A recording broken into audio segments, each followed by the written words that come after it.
আউযুবিল্লাহি মিনাশ শাইতানির রাজিম বিসমিল্লাহির রহমানির রহিম ফাসকুরুনি আশকুরুকুম ওয়াশকুরুলি ওয়ালা তাকফুরুন। সম্মানিত আজকের এই সুধী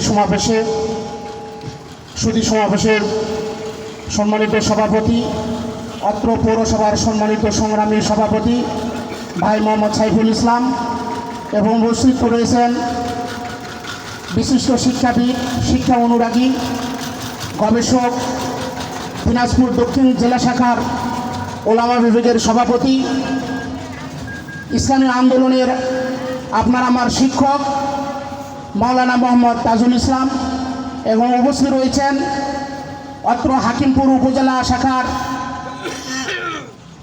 কর্ম এবং শুরা সদস্য জনাব মোহাম্মদ শাহিনুর ইসলাম ভাই এবং উপস্থিত রয়েছেন অত্র হাকিমপুর উপজেলার কর্ম এবং শুরা সদস্য জনাব মোহাম্মদ খায়রুল ইসলাম ভাই এবং অত্র হাকিমপুর উপজেলার আমাদের একান্ত অভিভাবক উপজেলা আমির সাবেক ভাইস চেয়ারম্যান জননেতা জনাব মোহাম্মদ আমিনুল ইসলাম এবং উপস্থিত রয়েছেন বৃহত্তর ছাত্র সংগঠন, এশিয়া মহাদেশের বৃহত্তম ছাত্র সংগঠন বাংলাদেশ ইসলামী ছাত্র শিবির হাকিমপুর উপজেলার সম্মানিত সভাপতি ভাই মোহাম্মদ আলহাজ এবং আরও উপস্থিত রয়েছেন বিভিন্ন নেতৃবৃন্দ, সামনে সুধী এবং কর্মী ভাইরা, সকলের প্রতি আমার সালাম। আসসালামু আলাইকুম রহমতুল্লাহ।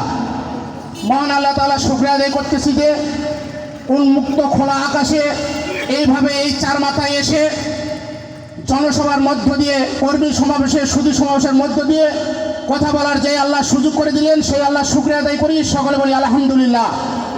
দুরূদ পেশ করছি আখির নবী, বিশ্ব নবী, যার আদর্শ বাস্তবায়ন করার লক্ষ্যে বাংলাদেশ ইসলামী ছাত্র শিবির এবং বাংলাদেশ জামাত ইসলামী কাজ করে যাচ্ছেন, সেই নবীর প্রতি দুরূদ সালাম। সকলে বলি সাল্লাল্লাহু আলাইহি সাল্লাম। আত্মার মাগফিরাত কামনা করতেছি ওই সমস্ত ভাইদের যাদের রক্তের বিনিময়ে আমরা স্বাধীনভাবে কথা বলার সুযোগ পেয়েছি, উন্মুক্ত জায়গায় প্রোগ্রাম করার সুযোগ পেয়েছি। যেই সমস্ত ছাত্র নেতারা কালো রাজপথকে রক্ত দিয়ে শহীদ হয়েছেন, আল্লাহ রাব্বুল আলামিন তাদের প্রকৃতির শহীদ হিসেবে কবুল করুক। সকলে বলি আল্লাহুম্মা আমিন।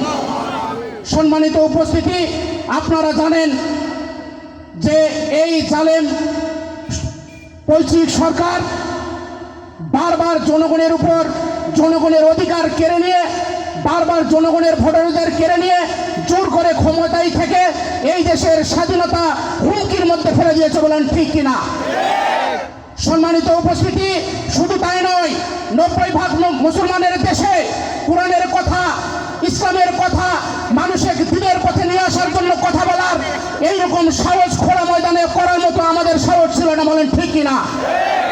সম্মানিত উপস্থিতি, যেই পেতাত্তারা এই কাজ করেছে, সেই পেতাত্তারা এখনো চুপটি মারে রয়েছে, যে কোনো সময় এই দেশে ষড়যন্ত্র করতে পারে। এই জন্য আপনাকে আমাকে সজাগ থাকতে হবে, বলেন ঠিক কিনা?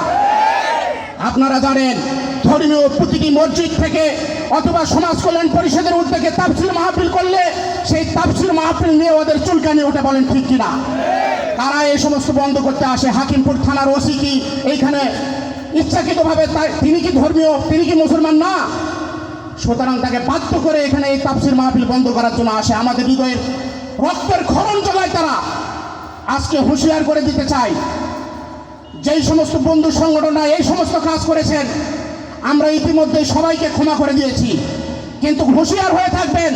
আর যদি একবার এইরকম ষড়যন্ত্র করার চেষ্টা করেন, জনগণের অর্থনীতি নিয়ে ছিলেমিলি খেলেন, এই জনগণের শ্রমিকের অধিকার নষ্ট করার চেষ্টা করেন, তাহলে আর বাংলার এই সাহসী যুবকেরা আর চুপ করে থাকবে না, বলেন ঠিক কিনা? সম্মানিত উপস্থিতি, আপনারা খুব ভালো করে জানেন আমরা ছোট্ট পরিসর করে বাংলাদেশের 4 নম্বর দলে রয়েছি বাংলাদেশ জামাত ইসলামী। আমরা চেষ্টা চালিয়েছি এই দেশের প্রতিটি যেই আন্দোলন সংগ্রাম হয়েছিল সেগুলো বাস্তবায়ন করার জন্য। এই জন্য আমরা হিলিতে প্রোগ্রাম না করতে পারলেও প্রতিটি বাজারে অলি গলিতে আমরা মিছিল সংগ্রাম করেছি এবং প্রতিটি কেন্দ্রীয় নির্দেশনা অনুযায়ী যেই কর্মসূচিগুলো এসেছিল আমাদের কাছে আমরা তা বাস্তবায়ন করার চেষ্টা করেছি, বলেন ঠিক কিনা? সেই আলোকে এই চারমাথা বাজারেও আমরা মিছিল করেছি। আমরা মিছিল করেছিলাম কিসের মিছিল? এখানে কি জঙ্গি মিছিল করেছি? আমাদের হাতে অস্ত্র ছিল।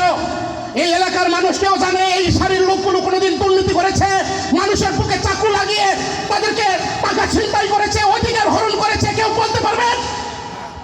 এই অধিকার নিয়ে আমরা কথা বলতে এসেছিলাম এই চার মাথায়। এই অধিকারের জন্য মিছিল করেছিলাম, মানুষের ভোটের অধিকার ফিরে দেওয়ার জন্য, মানুষের ভাত কাপড়ের অধিকার ফিরে দেওয়ার জন্য, শ্রমিক মেহনতি মানুষের যে অর্থ উপার্জন করে এই চাঁদাবাজি বন্ধ করার জন্য। বলেন ঠিক কিনা? সুতরাং হুঁশ হয়ে যান, আবারও এক ধরনের ষড়যন্ত্র চলতেছে। আর যদি শ্রমিকের কোনো অর্থ নিয়ে, শ্রমিকের এই গা ঘামা টাকা নিয়ে কেউ যদি ওখানে চাঁদাবাজি করতে চান, তার হাত ভেঙে দিয়ে তার ঠেঙ্গের সাথে ঝুলিয়ে দেওয়া হবে।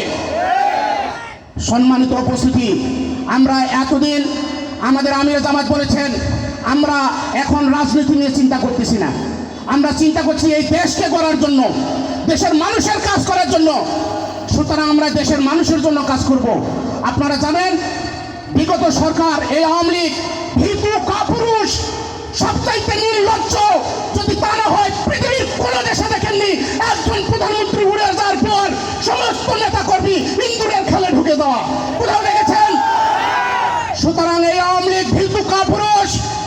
অনেক ভাইয়ের আমাকে ফোন দিয়ে বলতেছেন যে ভাই আওয়ামী লীগের নিবন্ধন ব্যাপারে কি হলো। আমি বললাম কেন ভাই আপনি নিবন্ধন সম্পর্কে জানেন না? ওর নিবন্ধন বন্ধ করার জন্য আমাদের কেন মাথা ঘামাতে হবে? ইতিমধ্যে বাংলার 18 কোটি মানুষ তাকে নিবন্ধন থেকে বঞ্চিত করে শুধু এই দেশ নয় সারা পৃথিবী থেকে বিচ্ছিন্ন করেছে শুধু দাদাবাবু ছাড়া। বলেন ঠিক কিনা? সুতরাং এখনো সময় রয়েছে, ভালো হয়ে যান, মানুষের কাতারে আসেন, সুখে দুঃখে মানুষের পাশে দাঁড়ান, মানুষের অধিকার নিয়ে কথা বলেন। এই হিলিতে যত আশেপাশের থানা থেকে গাড়ি ঢোকে এই গাড়ির থেকে চাঁদা আদায় করে, প্রতিদিন 35 থেকে 36 হাজার টাকা, মাসে কত টাকা আসে ভাই বলেন? শুধু তাই নয়, এই অটো শ্রমিকগুলো রয়েছে, দুঃখের সাথে বলতে হচ্ছে তারা একটা চিঠি করতে গেলে তাদের থেকে টাকা নেই, একটা ন্যায্য আইন অধিকার পাওয়ার জন্য চলে যায়, সেখান থেকে টাকা নেই, তাদের থেকে টাকা আদায় করে। এই ভ্যান যারা রিক্সা চালায় এদের থেকে চাঁদা আদায় করে, এদের বাহিনী সেট করে দেওয়া আছে বিভিন্ন জায়গায়। দুঃখের সাথে বলতে হচ্ছে সবচাইতে নির্যাতিত নিপীড়িত আমি কান্না করেছি এই হিলি স্থলবন্দরের শ্রমিকদের জন্য। তাদের দুর্দশা দেখলে আপনার মাথা খারাপ হয়ে যাবে। 143 টাকায় এক সেফটি মাল লোড আনলোড করলে পায়, তাকে দেওয়া হয় মাত্র 13 টাকা। দুঃখের সাথে বলেন যারা এখানে আছে কারা এই টাকা খায়? তারা রক্তের সাথে তাদের শ্রম দিয়ে মাথার ঘাম পায়ে ফেলায়। শুধু তাই নয়, কেমিক্যাল যুক্ত জিনিস তাদেরকে লোড আনলোড করতে গিয়ে হাত পুড়ে গিয়েছে, এক একজনের শরীরের বিভিন্ন জায়গায় মানে অ্যালার্জি ধরেছে, এদের কোনো ভূমিকা নাই। যদি 2 দিন পর ঠিক অসুস্থ হলে বাড়িতে থাকলে 2 দিন পর যদি স্থলবন্দরে যায় 1000-2000 টাকা দিয়ে সেখানে ঢুকতে হয়। তারা এই সমস্ত খায়, এর জবাব কিন্তু দিতে হবে। সুতরাং আজকে আপনাকে আমাকে সজাগ থাকতে হবে, আর যেন কোনো লুটেরাজ, শয়তান, বদমাইশ, মদখোর, গাঁজাখোরেরা যেন সমাজের নেতৃত্বে না আসতে পারে। বলেন ঠিক কিনা? আপনারা কি সজাগ থাকবেন? আমাদের সাথে আপনারা আসেন, যে কোনো সময় ডাক দিলে আপনারা আসবেন, এই কালো হাত ভেঙে দিতে হবে।